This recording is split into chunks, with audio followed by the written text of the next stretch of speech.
రాజమహేంద్రవరానికి చెందిన ఎక్స్ట్రీమ్ చంటి యూత్ ఆధ్వర్యంలో హీరో రామ్ చరణ్ పుట్టినరోజు వేడుకలను ఘనంగా నిర్వహించారు. గోదావరి నది మధ్యలో ఏర్పడిన దివిలో నివాసం ఉంటున్న సుమారు 100 మత్స్యకార కుటుంబాలకు భోజనాన్ని ఏర్పాటు చేయడంతో పాటు వారి పిల్లలకు పుస్తకాలు, పెన్నులు, కలర్ బాక్సులు పంపిణీ చేశారు. రామ్ చరణ్ భార్య ఉపాసన కోవిడ్ సమయంలో చేసిన సేవలను స్ఫూర్తిగా చేసుకుని ఈ కార్యక్రమానికి శ్రీకారం చుట్టామంటున్న రామ్ చరణ్ ఫ్యాన్స్ తో మా ప్రతినిధి అంజిబాబు మరిన్ని వివరాలు అందిస్తారు.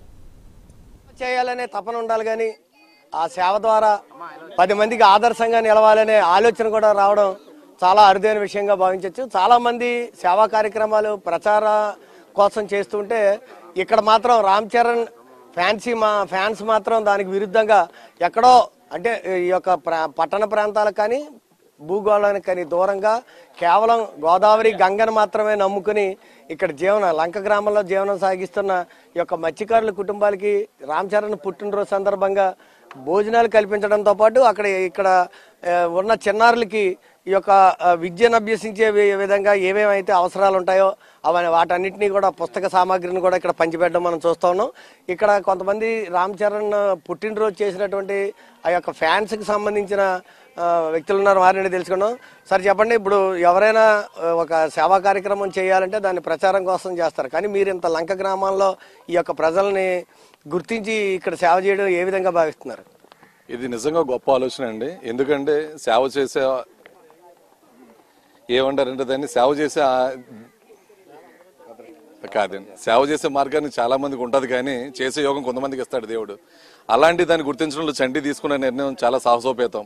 ఈవేళ మీడియా ప్రజానికం కానీ మేము కానీ అంత దూరం నుంచి లోపలికి సుమారు అరగంట ప్రయాణం చేసి లోపల రావడం, వీళ్ళకి ఇక్కడ ఏ విధంగా సదుపాయాలు లేవని చెప్పేసి అని కల్పించడం వల్ల ఏంటంటే ఈ మీడియా ద్వారా బయట చాలా మందికి అవును ఇక్కడ వీళ్ళు కూడా ఉంటున్నారు, ఈ కుటుంబాలు కూడా మనవ చేయాలని ఒక ఉద్దేశం ఉంటుందని ఉపాసన గారు ఆదర్శంగా మేము చంటి ఎక్స్ట్రీమ్ ఫ్రెండ్ సర్కిల్ అంతా చేయడం జరుగుతుంది.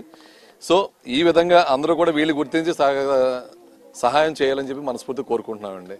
ప్రధానంగా చెప్పండి, ఇప్పుడు మీరు రాజమండ్రి నగరంలో ఈ యొక్క రామ్ చరణ్ ఫ్యాన్స్, అలాంటిది పట్టణ ప్రాంతం నుంచి ఈ యొక్క గోదావరి నది మధ్యలో ఉన్న ప్రాంతానికి రావాలన్న ఆలోచన మీకు ఎందుకు వచ్చింది? అంటే ప్రతి సంవత్సరం కూడా మేము భోజనాలు లేదంటే ఏదో బయట అందరికి కుర్రోళ్ళందరూ పార్టీ చేసుకోవాలి, అలా కాకుండా ఇలా చేస్తే ఏంటంటే లోపల వాళ్ళందరినీ గుర్తిస్తారు, వీళ్ళకైనా ఫర్దర్గా ఏదైనా చేస్తారన్న సేవ గురించి మేము ఇక్కడ పెట్టడం జరిగింది సార్. ఇది ప్రధానంగా చూసుకుంటే కనుక ఇక్కడ కొంతమంది చిన్నారులు ఉన్నారు, వారిని అడిగి తెలుసుకుందాం. నాన్న చెప్పు, నువ్వు గిఫ్ట్ తీసుకున్నావు, ఏం చెప్పదలుచుకున్నావు నువ్వు? Happy birthday Ram Charan. మొత్తానికి చూసుకుంటే కనుక ఈ యొక్క మత్స్యకార గ్రామంలో పిల్లలకి ఈ యొక్క పంపిణీ చేయడం ద్వారా తమ వంతు సహాయం చేయడంతో పాటు ఇతరులు కూడా వీళ్ళకి సహాయం చేసే విధంగా ఈ యొక్క ఆలోచన వచ్చిందని, తాము చేసిన సహాయాన్ని గుర్తించి ఇతరులు కూడా ఈ యొక్క నదీ గర్భంలో ఉన్న ఈ మత్స్యకార కుటుంబాలకి సహాయం అందించడం ద్వారా వీరిని మరింత ఉన్నత స్థితికి తీసుకెళ్లాలని చెప్పి కోరుతున్నారు. వీడియో జర్నలిస్ట్ రామకృష్ణతో అంజిబాబు, ప్రైమ్ న్యూస్, తూర్పుగోదావరి జిల్లా.